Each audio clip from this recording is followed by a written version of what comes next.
we are celebrating the third week of Advent, and today we are exploring this theme of gifts of Christmas, which we started with the first week with peace and hope, and now we're going to joy. And what we wanted to talk about this morning, before I speak about joy, is the opposite end, where the data from the Mental Health America site is really alarming. And I thought that it would really help to give us some context as to this morning's sermon, which we want to talk about joy. According to the latest statistics, everyone, loneliness is about 30% of Americans report feeling lonely at least once a week. With younger adults, now this was to me the shocker. Younger adults between ages 18 to 34, they experience loneliness even more frequently. Among the single individuals, 39% feel lonely weekly compared to 22% of married adults. If you use the data to make an assumption, your assumptions would be correct in saying that we need one another to live life and to not feel as lonely. And so that is very important statistic that we found. Loneliness is now recognized as a public health epidemic due to its poor mental and physical health outcomes. Feeling lonely is not good for your health. I think all health professionals are starting to realize this, and they are starting to link a lot of the diseases that we are experiencing in today's day and age with this epidemic of loneliness.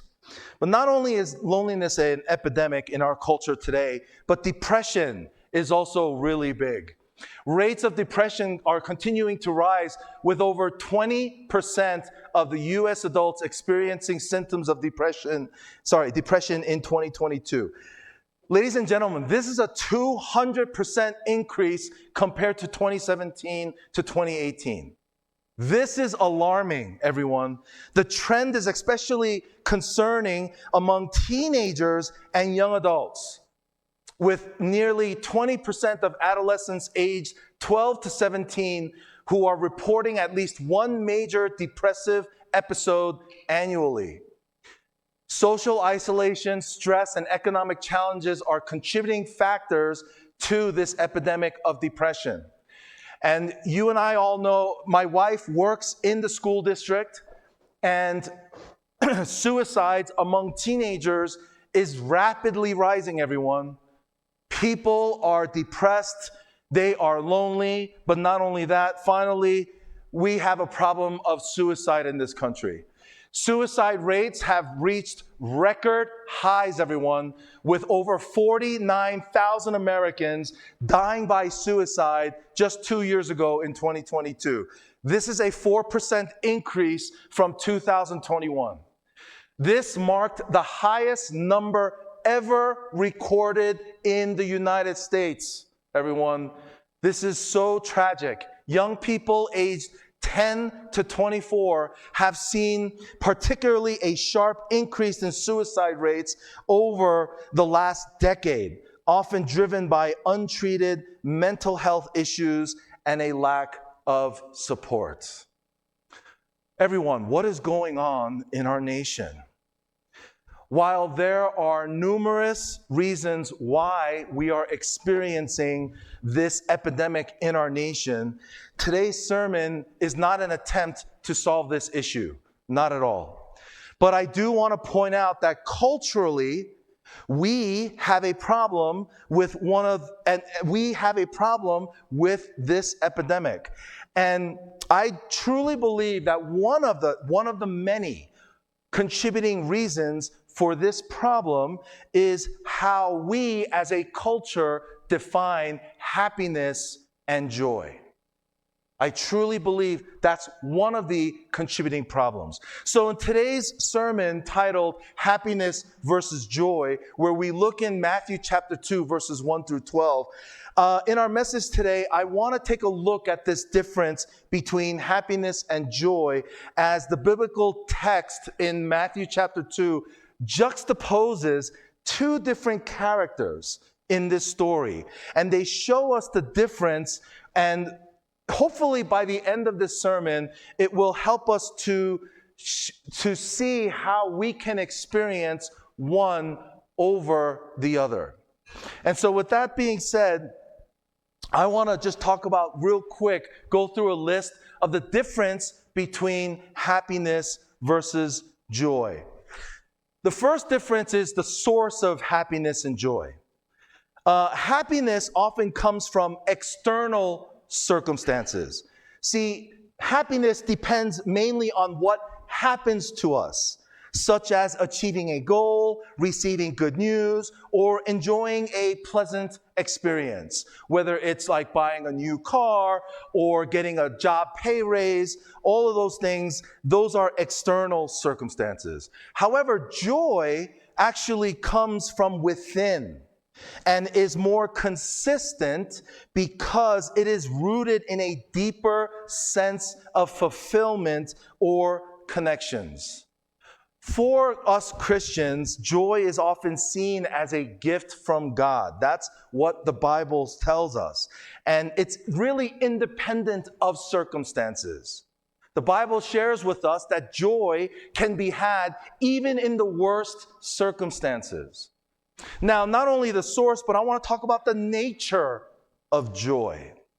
Happiness is temporary and fleeting. It rises and falls with life's ups and downs, and we can quickly fade when our circumstances change. However, joy is more profound, and it's more enduring. Joy is a state of being that persists even in a difficult situation because it is tied to a sense of purpose. Tied to a sense of purpose, tied to a sense of faith, and tied to a sense of spiritual truth.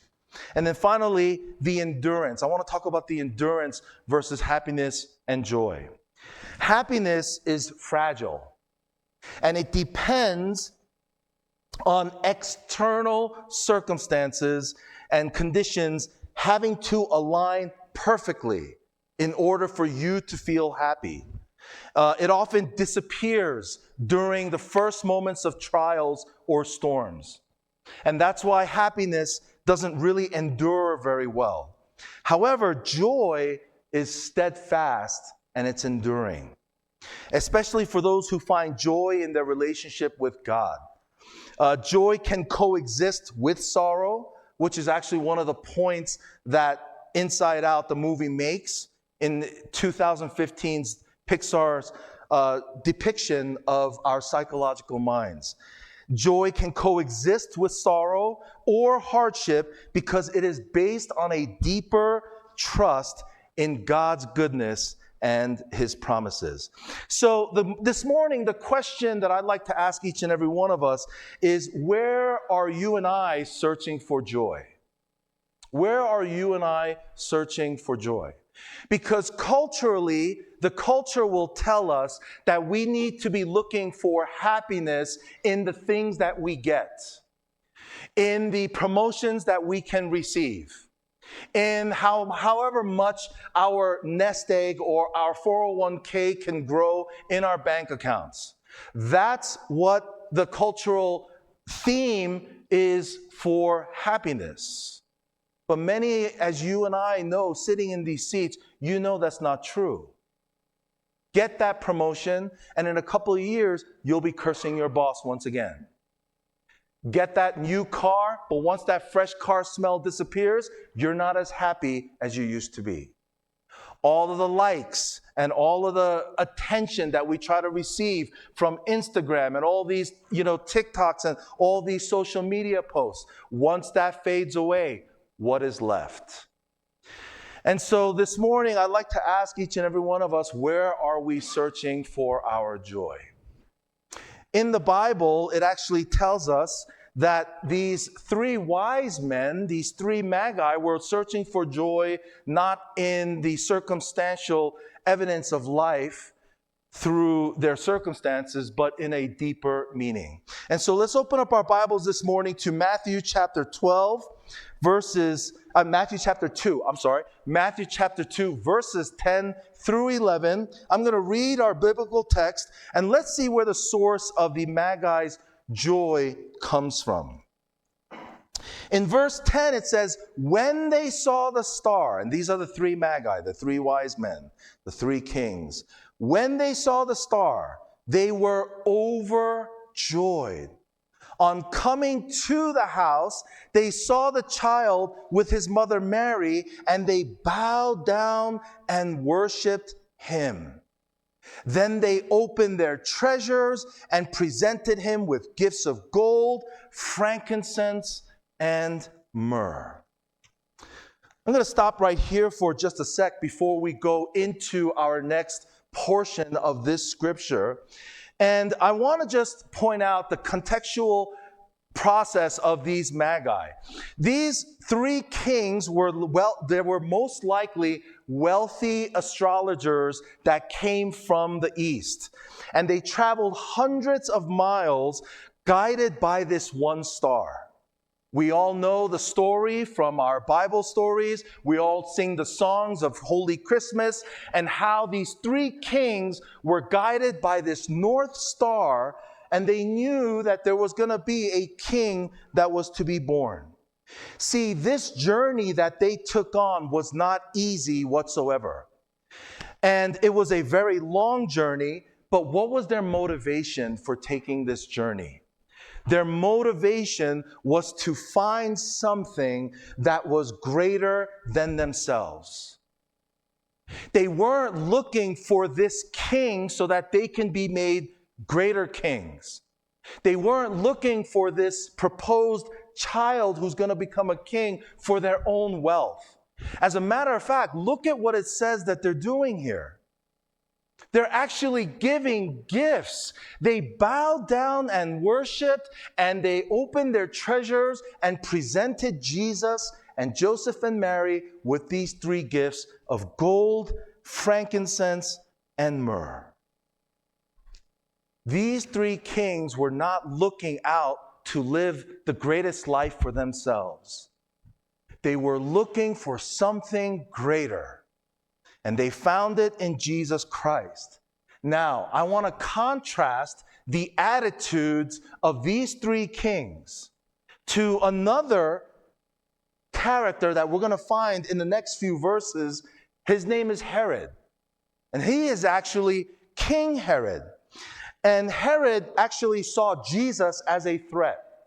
Because at the time, he was ruling all over Jerusalem. He was ruling over his kingdom. And these three kings said, hey, we're going to go look out for this king, this new king who's going to be born.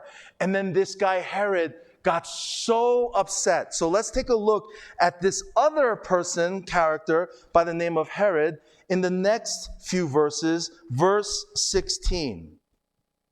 When Herod realized that he had been outwitted by the Magi, he was furious, and he gave orders to kill all the boys in Bethlehem and its vicinity who were 2 years old and under, in accordance with the time he had learned from the Magi. This is where many of us culturally get stuck in trying to find happiness. Church, let's take a moment to reflect on these two contrasting examples here in the Christmas story.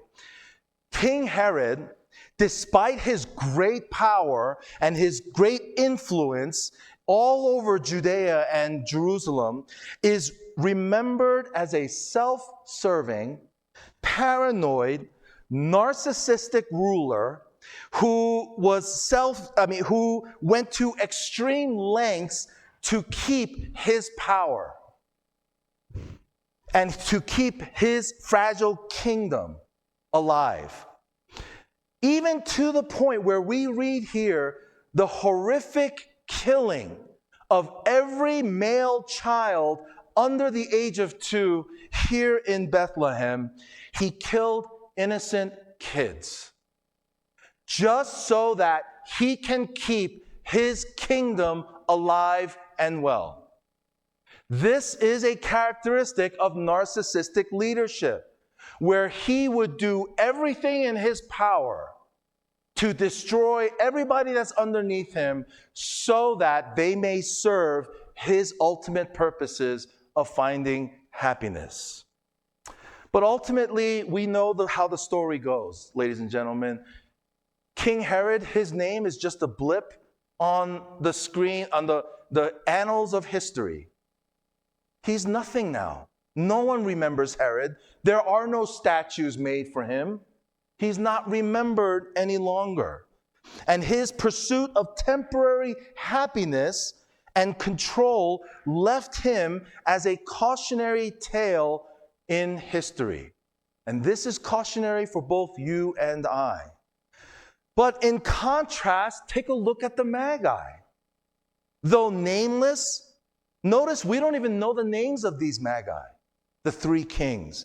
Though nameless and without any earthly power, these 3 kings are celebrated across generations for their sacrificial gift and giving to the true King, Jesus Christ. Every Christmas pageant, every Christmas song, you don't hear about King Herod. He's just a little speck in the history of mankind. But these 3 kings who gave a gift to Jesus, you hear about it in most every Christmas song. You see it in almost every Christmas play. They are remembered forever. See, these 3 Magi, they were able to find eternal joy. Not in holding on to their wealth, not in seeking things for their own selves, but instead in giving something to something far greater than themselves. They gave these gifts out of their hearts, not for their own selves, but to something greater. His name is Jesus Christ. And so this morning, church, I want to ask another question. Are you and I chasing after happiness, as the culture has defined it for us? Think about that for a moment. Similar to Herod, where he is clinging on to his little kingdoms and of social status and feeling, fleeting pressures of this world. Who do we follow? Who do we look like when we follow after happiness and, more importantly, joy? Or are we going to follow the Bible's answer for giving us true joy, which is the example of the Magi that we see here? Giving sacrificially to Jesus and experiencing the joy that only can come from living for a greater purpose, not just for ourselves, not just to build our own kingdoms, but for a greater purpose, for living for others, living for the good of society. So this Christmas, I would like to challenge each and every one of us to choose not the cultural way of finding happiness, but how do we find true joy? And Jesus himself actually gives us a clue on how to find true joy this Christmas. Not only do the Magi's give us a clue, but Jesus himself gives us the clue. In John chapter 15, verse 11, Jesus says this to the crowds.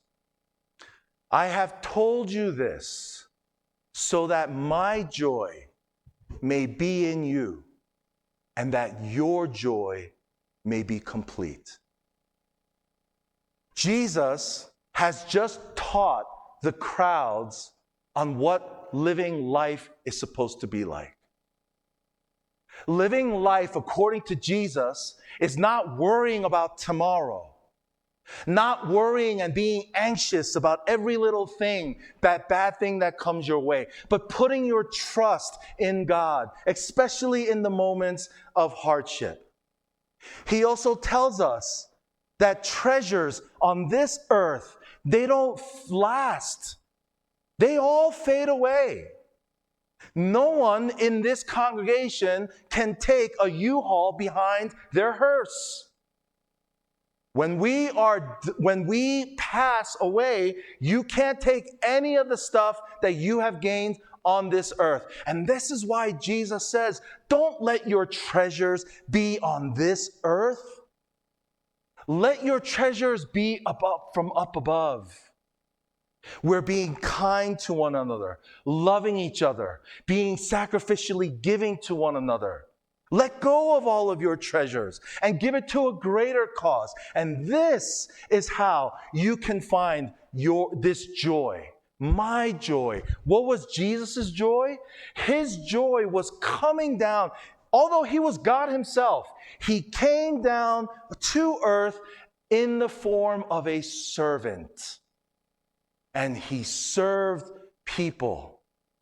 He served people and he loved people. And this is what he is trying to say to the crowds and saying that I want my joy to be in you so that your joy may be complete. And what Jesus is trying to say is, I want you to live your life the way I lived it, in service to others, loving others, being kind to others, healing the sick, visiting those people who are sick and in the hospital, and all of these things that we all so much crave, but we're lacking because so many of the culture is telling us that we got to do it through these screens. And hit these, there's a like button, hit these likes. I love having fun with this congregation. I love you guys so much. Hitting the likes. And all these things that we try to do to find happiness. Yesterday during Angel Tree, I saw so many of our church people experiencing this true joy as they served underprivileged children by giving them gifts and seeing true smiles on other people's faces. I don't know if you can see because, all right, we got to invest in a better projector with HD. I don't know if you could see that child in the right with the red shirt, but his face is up and his eyes are squinting and his teeth, his white, beautiful teeth are showing so well as he's so excited to see this bag of toys that we gave to him. You don't know how much this mother was so joyous because she can't afford all these gifts. I mean, she was like, you know what she said? I mean, for real, she goes, y'all church, I don't go to church, but y'all are real. That's what she said. She said, y'all are real. And she said, man, if I went to church, I'd come here because of the gifts that everybody gave, the joy on these kids' faces. And this picture I wanted to show because it's a picture of Kira and Emma. And I love this picture. Because a lot of parents ask me and Ju when they're asking for counseling, they ask us, the main question that a lot of parents ask is, how do I get my kid off the phones? How do I get my kid to stop being so selfish? How do I get my kid blah, blah, blah, this and that? I mean, they're expecting so many things from these kids. And they ask this really important question, how do I get my kids to be more well-rounded? Well, I'll tell you, this is how. You bring them out and you say, look, kids, we're going to do something for this Saturday. Instead of being on your phones and instead of being on your iPads, we're going to actually go to church and we're going to have you help decorate the ornaments with these kids. And for the next 2 hours, you should have seen, man, Emma and Kira, the way they were just loving these kids and so patiently, like teaching them how to, I was right there. They were teaching them how to sprinkle the decorations. You know, for many of us adults who are OCD, we're like, oh my goodness, these sprinkles are going to get all over my pants. That's like our biggest worry. But these kids, man, they were like, sprinkle it, shove it, do it. Man, and then you know what was a big station? Emmy and her friends don't even go to our church, but she brought a couple of her friends and they were doing this slime station. And my goodness, the amount of children who asked to keep the slimes. Just so amazing. That's how much they've impacted these kids. And then finally, I want to focus on this little child. Her name's Luna. I believe Luna means the moon. And I don't know, I love this kid. I don't know, when I saw her, something in my heart just reached out. Because when they first came in, one of the things I really like doing is, you know, being in front of the doors and just greeting everybody with my big smile. I love doing this. It's one of the joys I have as not just a pastor, but a human being, to let other people feel connected. When her and her family came, they were like that hurt animal that doesn't want to come out of their shell. I don't know if it's the grandfather or the boyfriend of the grandmother, but he was just, you know, he looked mad. He had his face down and he's like just walking like with a step. And I'm like, hey, how are you doing? Didn't say a word to me. Grandmother's like, oh, we came here for the angel tree and we just want to get our gifts and just leave. And I said, that's fine. You can do that. But then they come in and then they see all the food that everybody prepared. And the roast beef this grandma loved the roast beef sandwiches. My goodness, that was a hit last night. You know, and so she's eating this and then the guy starts loosening up his shoulders and he's like, what's this white thing in the roast beef sandwich? You know, because he goes, this is like spicy mayo. And I was like, oh, bro, that's horseradish. I said, our man, Sam, he's really good with cooking. And man, it's good, isn't it? He's like, yeah, horse what? You know, and he's like, I want to try this when I get home. And I was like, yeah, you kind of see him lowering his guard a little bit, right? Until they finally make their way, they're doing their decorations, and Luna is just from a really shy, you know, like reserved, unwilling to open up girl. She really starts to like make her way through the stations. They take a picture, and then by the time they're able to get their gifts, the grandma just starts telling me her whole story. And I can't share it with you this morning because we're recorded live. And I don't want the world to hear. But Luna is 4 years old. And her mother is in jail. She just recently got incarcerated. Her father's not in the picture. And Luna, this 4-year-old girl, her mother is going to be in jail for the next 18 years. That's what she was sentenced for. And Luna, when she saw those gifts, I swear, this little like shy, like raccoon looking type of kid who didn't want to show her face, man, her face lit up. And I felt like she was about to cry. So I said, Luna, can I give you a hug? And she said, yeah. She opened up her arms. And so I kneeled over and I gave her this hug. And I was thinking, for the next 18 years, you're going to wake up Christmas morning not having a mom or a dad next to you to say I love you or give a gift. And so this morning, Luna's grandma texts us and says, was it okay that we opened the gifts? Because Luna asked that she could open her gifts early. And so she opened it. And the grandma was like, I'm so thankful for you guys. I'm so thankful. Luna's so happy. And I'm just like thinking, man, Luna. And so I remember when I hugged her, I prayed a really quick prayer. And I said, Luna, the moon, you are the moon.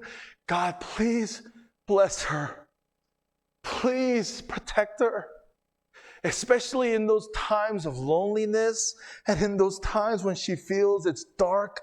Father, would you would you just have your light shine upon her in those moments of darkness? And I swear, when she looked at me, like, she was just like, thank you. I don't know, her eyes were so big. She didn't say a word, but she didn't have to. Her body just showed it all. And she gave me the biggest hug. And who I think got the biggest present out of all these families from yesterday's angel tree? It's this group of good-looking men and women. Not a single face in this picture is sad. Not a single face. And I've been in this church for 3.5 years. No, actually going on now 4. This is going to be my 4th year here. And I've never seen Mike Kim smile.